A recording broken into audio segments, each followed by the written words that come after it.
Bom dia, acadêmicos da FEMAF. Inicia agora mais uma disciplina, mais um encontro dessa disciplina que hoje é fundamental. O mundo todo está vivendo e precisando demais da tecnologia para com a educação. Antes de iniciar o vídeo, quero apresentar aqui um livro que eu li recentemente, o livro da Malala, uma garotinha muito esperta, muito inteligente, era sempre destaque na sala dela e na escola. E para quem conhece um pouco da história dela, ganhou até o prêmio, um dos prêmios mais importantes do mundo, Por que eu estou mostrando esse livro? Porque ela conseguiu tudo, destaque na educação e todo o empenho sem o auxílio da tecnologia, Ela nunca teve esse alicerce presente na vida dela, mas assim ela venceu e até hoje ela está vencendo aí na educação e sendo destaque mundialmente, fazendo palestras e mais palestras. E por isso eu quero dizer que a tecnologia não é tudo na educação. Não adianta a gente avançar na tecnologia pensando que vai trazer resultado na educação por si só. A tecnologia não funciona por si só. É preciso saber como usar, de que forma usar essa tecnologia na nossa educação. E a nossa aula de hoje, aparentemente, a priori, vai estar sendo nessa ideia de trazer ideias para ajudar na educação e não colocar a tecnologia em primeiro lugar até na frente do professor, jamais. O professor nunca vai ser substituído por uma tecnologia. Claro que a gente precisa ter hábitos e saber manusear algumas tecnologias. Pessoal, analisando esse momento que a gente está vivendo, às vezes eu me pergunto, será se o município um dia fizesse um seletivo, de colocasse apenas professores que têm uma base de tecnologia e fizesse um seletivo mesmo para ver na prática? Muitos professores não saberiam como usar, muitos professores não iam conseguir estar em sala de aula pela grande dificuldade. Ou seja, o momento que a gente está vivendo, muitos profissionais não estão aptos para estar em sala de aula, dificultando assim muitos alunos. Até mesmo em escolas particulares tem muitos professores, escolas públicas, tem professores também que não têm essa afinidade com a tecnologia e nem tem interesse de pesquisar. Então, às vezes, o que torna chato é isso. Mas, enfim, a nossa disciplina é Educação e Novas Tecnologias e a gente vai estar discutindo aí um pouco aí sobre alguns tópicos que eu trouxe para vocês, tá ok? Pessoal, acredite, tudo isso está sendo gravado apenas no meu celular, viu?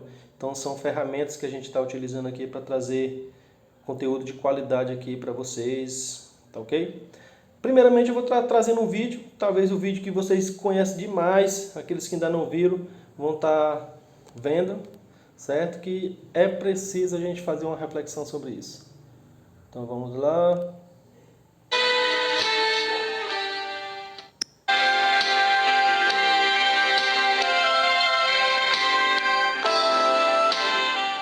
Dois vezes um, dois. 2 vezes 2, 4.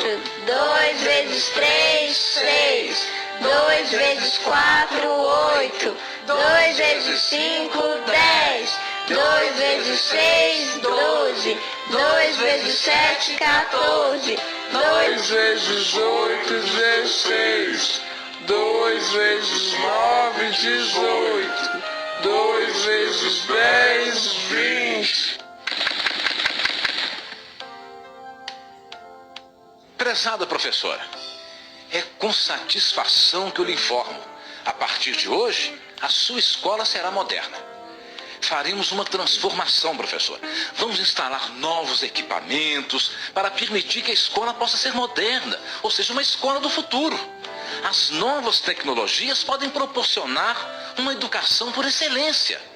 Você não continuará dando aulas com a tabuada antiga, vai poder utilizar ferramentas modernas.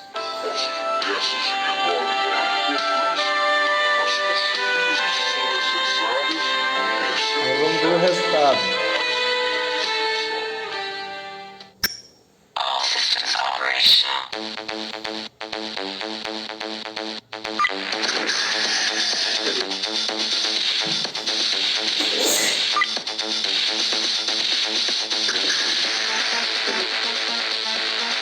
Dois vezes um, dois. 2 vezes 2, 4. vezes 3, 6. 2 vezes 4, 8. 2 vezes 5, 10. 2 vezes 6, 12. 2 vezes 7, 14. 2 vezes 8, 16. 2 vezes 9, 18. 2 vezes 10, 20. E aí, pessoal? Então, é um vídeo muito interessante, né? Faz a gente refletir muito sobre isso. De que adianta, né, a tecnologia se o professor às vezes não está acompanhando ou usando o seu método para que proporcione uma atenção maior do aluno. Porque às vezes não é só colocar a tecnologia, é saber como usar ela de uma maneira que não vai atrapalhar ou ser a mermice do método, né? Porque ali naquele exemplo ela usou a tecnologia, mas não teve nenhuma diferença. Só para o fato de estar usando, mas o mesmo método que ela usava sem a tecnologia foi o mesmo com a tecnologia. Então, nesse caso, a tecnologia não teve nenhum suporte, não teve nenhuma necessidade, né? Então, é um fato que a gente pode estar se questionando, né? E aí eu trouxe alguns questionamentos para vocês. Será que se preocupando e usando apenas a tecnologia podemos ter bons resultados? Será? Vou trazer só tecnologia? Acho que todo mundo sabe que não, né? Porque se a tecnologia fosse o resultado, seria fácil demais mudar a educação. Era só colocar data show, computador na sala de aula e pronto. E sabemos que não é bem assim. Será que a ausência da tecnologia pode alcançar êxitos? A gente tem muitos exemplos que eu vou estar citando para vocês, inclusive o da Malala, né? Não tinha essas lá tecnologias e ela conseguiu vencer e ser muito inteligente. Ela não só venceu na vida, mas ela é muito inteligente também. A história dela, ela é uma garota que sempre se esforçava nos estudos e não precisou de tecnologia. E sabemos também muitas pessoas que são muito inteligentes que não têm tecnologias. Porque muitos países tecnológicos não estão bem na educação, enquanto outros que não têm tecnologia estão. Aí que a gente vai estar trazendo algumas informações vivenciadas, experiências próprias de pessoas, certo? Que vencem na vida, na educação, né? Se tem bons resultados, enquanto outras que vivem na tecnologia, que em sala de aula é repleto de tecnologia e não estão lá essas coisas, né? Então, a gente vai estar entendendo o porquê disso, por que na educação muitos resultados diferenciam no uso da tecnologia. Tranquilo? Vamos lá. Eu trouxe para vocês um livro que eu já li já há 3 anos atrás, certo? Tive agora uma breve releitura nele para pegar alguns tópicos e preparar esse slide. Então hoje, esse encontro aqui, no início vai ser aproximar mais desse livro. A gente vai estar trazendo resultados, certo? Informações desse livro que vai estar sendo utilizado aqui na nossa aula. Lembrando que a disciplina é Educação e Tecnologia, não é só tecnologia. Então a gente vai estar fazendo uma abrangência aí sobre a educação mundial, certo? E dando algumas pinceladas aí sobre tecnologia. Vamos lá. O livro As Crianças Mais Inteligentes do Mundo, certo? Foi uma escritora, Amanda Heipler. Na verdade, ela não era nem uma educadora, uma professora, não. Ela é apenas uma jornalista. E ela mora nos Estados Unidos e ela queria entender, poxa, por que os Estados Unidos, que é uma potência na tecnologia, está muito abaixo do que países que não têm essas tecnologias na educação? Por que isso acontece? Aí ela foi procurar investigar para saber o que esses países que estão no topo têm de diferença, né? Porque já que eles não têm tecnologia, o que eles estão fazendo para poder estar nesse auge, certo? Então ela fez essa pesquisa para descobrir esses resultados. Ela pegou, né, 3 estudantes aí, 3 alunos que foram voluntários na pesquisa dela. Esses alunos moravam nos Estados Unidos e foram estudar em alguns países, né, como da Coreia do Sul, a Polônia e a Finlândia. Então ela foi fazer a pesquisa. Por que ela escolheu esses países? Porque esses países tiveram um resultado muito excelente comparado a outros países desenvolvidos, né, como potência, como dos Estados Unidos. Esses países foram sempre na frente dos Estados Unidos, né? Então ela queria saber por que esses países conseguiram bons resultados, sendo que não tinha tanto investimento na educação como nos Estados Unidos.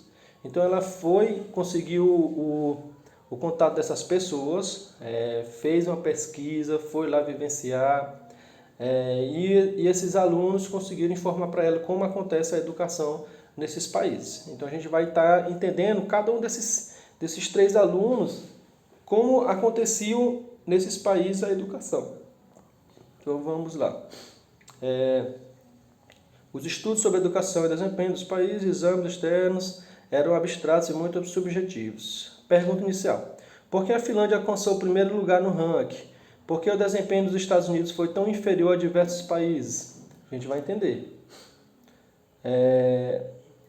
Amanda Hype acompanhou os passos de 3 adolescentes norte-americanos que apresentaram a jornalista outros estudantes, país e professores, e cada país pesquisado. Estudantes, pais e professores e cada país pesquisado. Os 3 alunos foram voluntários. O exame, aqui que eu quero falar para vocês, né? De que forma a gente sabe o nível que está o nosso país comparado a outro. Existe um exame, acho que vai estar aqui. Isso, vai estar aqui. Existe um exame que é esse PISA, é o Programa Internacional de Avaliação de Alunos. O país que tiver interesse de ser comparado, ele entra nesse PISA e faz a prova, né? É uma prova similar ao Enem, acho que tem algumas informações aqui que eu coloquei, certo? Deixa eu trazer algumas informações aqui para vocês. Certo, então vamos voltar aqui para trazer as informações que eu quero para vocês. Beleza. Esse exame ele acontece em 3 anos. Ele iniciou no ano de 2000. Certo? Então, a cada 3 anos acontece esses exames. Fez em 2000, o resultado sai em 2001. Fez em 2015, o resultado sai em 2016. O último exame que aconteceu foi em 2018. O resultado saiu em 2019. Certo? E o Brasil, ele sempre entrou nessa pesquisa, né, nessa prova, feito com vários alunos, seja em escolas municipais, estaduais. Eles fazem uma seleção, né, a empresa que está organizando faz uma seleção, forma um seletivo mesmo, aleatório, e escolhe essas pessoas, esses alunos, para fazer essa prova. Lembrando que é só aluno com 15 anos de idade.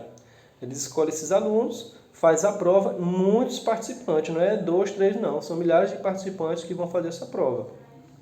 E aí eles comparam os resultados com os outros países, certo? E para nossa vergonha, o Brasil está lá embaixo todas as vezes. Todas as vezes, todas as edições, o Brasil esteve lá nas últimas colocações. Então, de certa forma, esse exame ele vai servir para a gente estar se comparando como é que está a nossa educação referente a outros países. Claro que existem muitas críticas, né, sobre essas provas, mas enfim, comparando aí, é muito complicado, o Brasil está muito embaixo dos outros países. E lembrando que existem só apenas 3 áreas, certo, nesse exame, somente a leitura, a matemática e a ciência. O objetivo é revelar quais países estavam ensinando os jovens a pensar por si mesmos. O primeiro resultado saiu em 2001. Finlândia, primeiro lugar. Ou seja, depois que a Finlândia começou a ser esse destaque, estar no primeiro lugar nas edições, as pessoas se perguntavam, né? Poxa, o país não é nem tão essa potência e de repente está em topo. Por que isso? Então muitas pessoas começaram a investigar essa Finlândia. Viu? A conclusão de imediata foi: gastos com educação não tornavam as crianças mais inteligentes. Tudo dependia do que os professores, pais e alunos faziam com esse investimento. Então começaram já a trazer algumas informações, né? Vamos lá. Foi aplicado nos anos de 2003, 2006, no ano de 2000 também, né? Que eu não coloquei aqui, até 2018. Olha aí, em 2012, vários países fizeram. No último, agora, em 2018, foram 79 países, se não me falha a memória, que participaram dessa dessa última edição.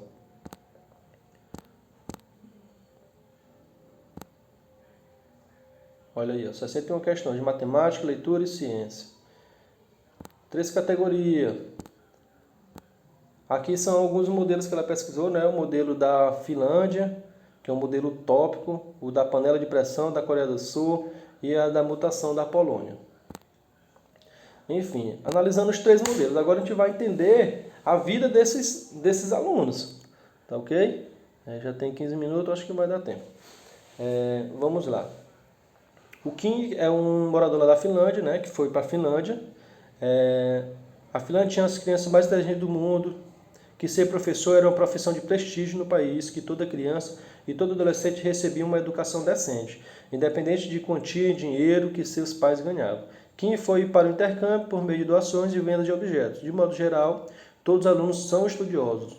Os professores são comprometidos com a escola e dedicados com a educação. Lá nas considerações finais, vai falar que professores nesse país, além de dinheiro que eles precisam de respeito também. E nesses países, uma das coisas que não faltava era respeito e prestígio com esses professores, né? Na sala de aula finlandesa não tem lousa digital interativa, não tem inspetor de alunos no corredor, intervalos longos durante as aulas e os alunos podem até sair de casa, tomar um café nas proximidades e depois voltar para a sala de aula. Adolescentes são tratados como adultos. Os pais pouco aparecem na escola.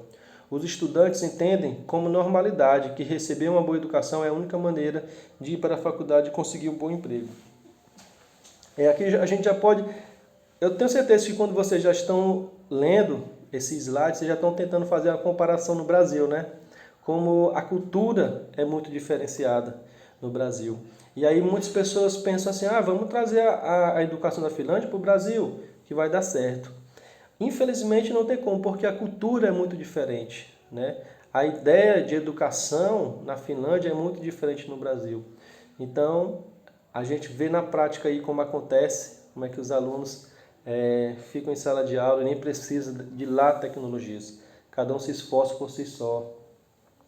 Todas as faculdades de educação são seletivas. Entrar no programa de formação de professores é algo de muito prestígio. Muita exigência ao selecionar quem vai entrar nessa sala de aula para lecionar. Todos os educadores precisam obter um diploma de mestrado. A fórmula, seriedade ao selecionar professores com mais sólida formação acadêmica. Os melhores e mais brilhantes de cada geração e precisam submeter a um rigoroso treinamento.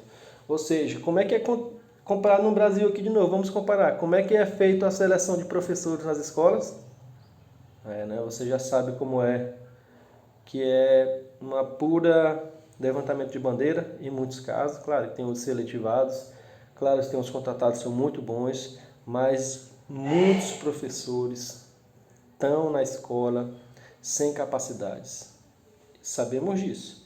É um fato aqui no Brasil e, infelizmente, um dos motivos aí para a educação também não ser uma grande potência no Brasil, né? Os professores, de certa forma, a escolha, o seletivo dos professores, às vezes, é um erro, certo? Acaba sendo um fracasso aí para nós. Ao contrário da Finlândia, não. Lá a exigência é muito grande. O mínimo que o professor precisa ter é um mestrado, fora as outras exigências que precisam ter. Os resultados, quebra diversas regras do sistema educacional, não tinha mais visita de inspetores na escola, não precisa do inspetor estar mandando aluno entrar para a escola, não. Os próprios alunos sabem que é um dever deles, né, que eles precisam disso. Professores que desenvolvem um currículo básico comum nacional, exercem o controle de suas salas de aulas, escolhem os livros didáticos, os professores passam a ter a maior autonomia e são tratados como professores devem ser tratados. Os estudantes têm a plena consciência do quanto seus professores são talentosos e qualificados. Com cursos menores de qualificação, reciclagem e rotatividade, é possível pagar salários decentes aos professores. Pessoal, é impossível não comparar o Brasil, né? A gente vê a grande diferença aí na questão dos professores. Enfim, deixa a reflexão para vocês. Fato importante da Finlândia, os salários de professores mais altos são da Espanha. Contudo, os adolescentes espanhóis não apresentam bom desempenho nos exames internos. Portanto, no âmbito mundial, salários altos não coincidem com a qualidade do ensino. Opa! Claro que a gente não vai deixar de ganhar dinheiro, certo? Nossa ideia mas muitos dizem, o erro da educação brasileira é porque o salário é pouco. E aí tem uma grande comparação, né? Na Finlândia, os professores recebem menos do que a Espanha, mas mesmo assim a Finlândia o resultado é mais positivo do que a Espanha. Só para finalizar aqui a Finlândia, certo? O professor Henk Miller esteve lá na Finlândia, certo? Que foi o que veio para a nossa palestra, e ele disse que uma das preocupações da educação é fazer primeiro um cidadão de qualidade, né? Eles estão preocupados com a questão social. A gente vai fazer um cidadão bem qualificado e esse cidadão não vai ter dificuldade de ter uma profissão de qualidade, de ter uns bons estudos. Então, primeiro a gente se preocupa em formar um cidadão, depois é mais fácil fazer outra coisa desse cidadão, né? Mas a busca dos alunos é muito enorme pela educação de qualidade. Agora vamos para a Coreia do Sul, falar do Eric, né? A história do Eric. Ele optou por viver durante um ano na Coreia do Sul, saiu dos Estados Unidos, um dos países mais inteligentes, né? Um dos estados, e para um país mais inteligente do mundo. Ele já tinha se formado no ensino médio, lá na Coreia do Sul, sala de aula, carteiras de madeira e metal alinhados em fileiras e uma lousa gasta na frente. Ou seja, parece um modelo tradicional, né? Naquela questão de fileiras. Soneca, agora, pessoal, nessa Coreia do Sul é a panela de pressão mesmo. Vocês vão entender por que essa pressão é tão grande em cima dos alunos. Soneca programada, 1/3 da turma dorme durante as aulas. Olha aí, vocês vão entender por que dorme durante as aulas. A educação reduzida em um número, é um exame simular, parecido do Enem, que eles fazem um exame lá também. A nota mais alta garante uma vaga numa das 3 melhores universidades do país. Lá o Eric, no livro, ele vai relatar que todos os alunos estão na escola em busca de uma única coisa, passar em uma dessas 3 universidades. Lá é o foco de todo estudante. Eu preciso passar em uma dessas 3 universidades. Porque se eu passar em uma dessas 3 universidades, eu vou ter um emprego qualificado, um salário bom e vou poder ajudar a minha família. Então o foco deles é passar nessas 3 universidades. Somente 2% dos concluintes do ensino médio conseguem entrar numa dessas 3 universidades de ponta. Aulas terminam... Pessoal, a aula lá começa às 8 horas da manhã, certo? A aula na escola básica, na educação pública, lá, né? Na escola básica, começa às 8 horas e termina às 4h10. Os alunos limpam a escola depois da aula. Depois eles vão para um preparatório, um cursinho preparatório, para passar nesse exame para poder entrar nessas 3 universidades. Jantam no refeitório. Após o jantar, 2 horas de estudo, supervisionado por professores. Às 21 horas vão embora dessa escola. A maioria segue para outras escolas privadas de reforço, outros cursinhos preparatórios, até 11 horas da noite. E no outro dia, estão lá novamente lá na escola para iniciar a educação. Mais de 12 horas por dia na escola, todos os dias úteis da semana, alunos exaustos, muita pressão. De 1960, a Coreia do Sul tinha apenas 1/3 dos alunos avançados até os anos finais do ensino fundamental. A pobreza conduzia ao fracasso acadêmico. Nos últimos 50 anos, tornou-se uma potência de talento. A Coreia do Sul foi para o livro da Amanda Rapley, não só porque ela estava lá no topo, e que a Coreia do Sul não estava lá no topo, mas o avanço que ela teve foi enorme. Porque há 50 anos atrás, a Coreia do Sul era nada. E eles conseguiram ter uma superação enorme. Por isso que a Coreia do Sul foi também para o livro da Amanda Rapley. Sem recursos naturais, investiu no povo, tendo educação como moeda corrente. Loteria para os pais, melhores escolas de ensino fundamental, segue para as melhores escolas de ensino médio, segue para das melhores universidades, arranja um emprego bem remunerado e com prestígio e eleva a condição de vida de toda a família. Coreia do Sul, mais uma parte aqui, ingresso na universidade baseado nas habilidades dos candidatos medidas pela prova. E não tem mais nada que fazer, não. É uma prova similar do Enem, o aluno que tirou a maior nota consegue passar na prova. competição da criança de ferro, estudar sem parar, pelas 3 melhores universidades do país, tornou-se em si mesma não aprendizagem supostamente ela deveria motivar.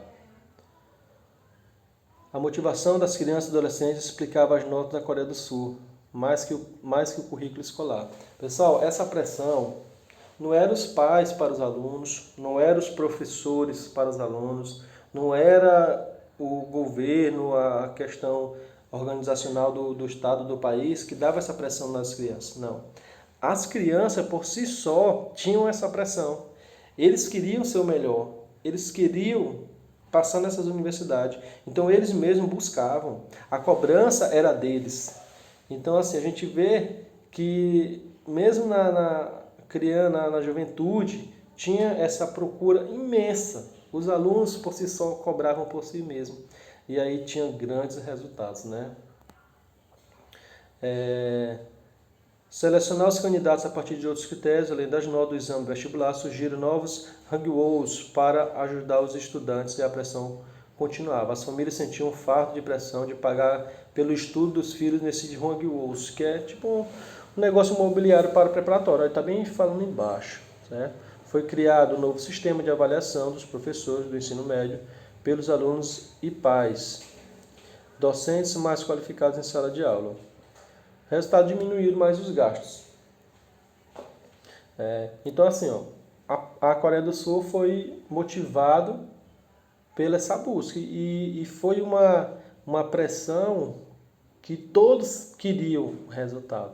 Alunos, pais, professores, políticos, enfim.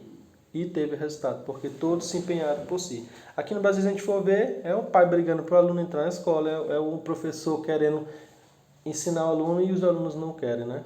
Essa é a realidade. Lá não. Os alunos corriam atrás para isso. Claro que não estou generalizando. E aí, para finalizar, da Polônia, Tom completou 18 anos e em 2 semanas após chegar na Polônia, decidiu cursar o último ano do ensino médio no leste europeu. As salas de aulas não contam com lousas digitais, nem laptops, contam com carteiras de madeira e a escola não tem refeitório. Não existe esporte no colégio da Polônia e os alunos contam vários intervalos para fumar durante as aulas. Na classe polonesa, calculadores não são permitidos. Nenhum aluno consegue tirar a nota mais alta nas provas de matemática. Maior resiliência nos alunos. Crianças pequenas são capazes de aprender línguas estrangeiras com facilidade. Desse modo, crianças pequenas conseguem assimilar bem a linguagem da matemática. A formação em matemática deve iniciar, portanto, nos primeiros anos escolares. Olha, alguns destaques da Polônia. Nação comunista atrasada, a potência europeia. Uma série de reformas. Como novo ministro chegou para arregaçar a manga na educação. Fase de transição para alcançar equilíbrio na educação, mais rigor e novo currículo. Maior responsabilização pelos resultados, autonomia das escolas, autonomia dos docentes, testes padronizados para verificar a aprendizagem do aluno ao longo da trajetória escolar e avaliar os professores. Criação de mais um ano letivo. Acreditam eles que esse ano letivo aí foi o fator importante para que tivesse uma educação de qualidade. Aumentou mais uma série e aí eles acreditam que isso foi um ponto principal aí para ter bons resultados. O novo sistema educacional está voltado para o mundo do presente e não no passado. O novo sistema ensina os estudantes a pensar. Resultado, em 2009, a Polônia já superava os Estados Unidos no PISA, em matemática e ciência, embora gastasse menos da metade do dinheiro por estudante. O segredo, o adiantamento de categoria, ou seja, aumentaram mais uma série. Para o ministro da Educação, professores, tudo é baseado nos professores. Precisamos de bons professores, bem preparados, bem escolhidos. Eu não mudaria nada. Consideração final. A gente tem muitos slides, mas eu vou parar aqui nisso. É fundamental, assim como o poder, nas superpotências educacionais dos países, concordo que a educação rigorosa é fundamental para as oportunidades que os filhos terão na vida. Os pais mais ativos nas escolas dos filhos não são os que criam os filhos mais inteligentes. O verdadeiro impacto se dá em casa. Nos países de alto desempenho educacional, a tecnologia está espantosamente ausente de sala de aula. Opa, bem que está um ponto importante, hein? Os países mais inteligentes priorizam os salários e a isonomia dos professores. Seleção eficiente de professores. Aqui só vou mostrar aqui o de 2003, o resultado de 2003. O Brasil ficou na posição muito abaixo. A Finlândia aí, ó, ficou em primeiro lugar em ciência e leitura, né? Hong Kong ficou em primeiro em matemática. Enfim, a gente tem alguns resultados aí do Brasil lá embaixo. Aqui eu trouxe alguns resultados, ó, do país, do Brasil. Em 2002, o Brasil ficou na posição lá embaixo, que vocês estão vendo aí, 58. Aqui em 2015, o Brasil ficou na posição 63. Aqui foi o último, o Brasil ficou em 44. Né? Os primeiros países aí que vocês estão vendo, Alemanha, Austrália, Chile, enfim, o Brasil sempre lá embaixo. Pessoal, eu vou ficando por aqui, certo? Vou deixar algumas atividades para vocês e vou explicar algumas informações a mais, certo? Lembrando que isso é só uma parte da aula. Vou estar fazendo outra gravação, certo? E trazendo mais informações sobre educação de modo geral e também sobre tecnologia. Forte abraço aí e a gente se vê logo mais.